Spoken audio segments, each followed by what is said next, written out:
రాజు నిత్యం దేవుని మందిరానికి వెళ్తాడు.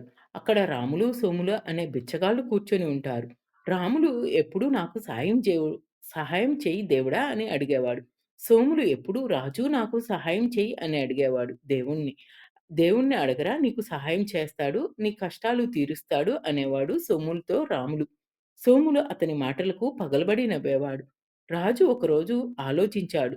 రాములు రోజూ దేవుణ్ణి అడుగుతున్నాడు సహాయం చేయమని. సోములు నన్నే నమ్ముకున్నాడు సాయం చేస్తానని. కాబట్టి ఒక పాయసపు గిన్నె తెప్పించి అందులో కొన్ని బంగారు నాణేలు వేసి సోములుకి ఇప్పించాడు. రాములుకు దేవుడు సహాయం చేస్తాడులే అనుకున్నాడు రాజు.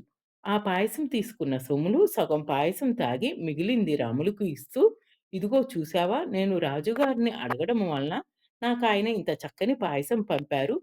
మరి దేవుణ్ణి నమ్ముకున్నందుకు నీకేమొచ్చింది? ఇదిగో ఇదంతా నీకే. ఈ పాయసం తాగు" అని ఇచ్చేస్తాడు. మర్నాడు రాజు మందిరానికి వస్తాడు. సోములు అక్కడే కూర్చొని ఉంటాడు. "నేను నీకిచ్చిన పాయసం తాగలేదా?" అని అడుగుతాడు. "తాగాను మహారాజా! అమృతంలా ఉంది. నా కడుపు నిండా తాగి మిగిలింది రాములికిచ్చాను. దేవుడే నన్ను ఉద్ధరిస్తాడు అనుకున్నాడు ఆ పిచ్చివాడు" అని వెక్కిరింతగా నవ్వుతాడు. అది చూసి అవును దేవుడే అతనికి ఇచ్చాడు అని నవ్వుకుంటాడు రాజు. కాబట్టి దేవుణ్ణి నమ్ముకున్న వాళ్ళకు ఎప్పుడూ అన్యాయం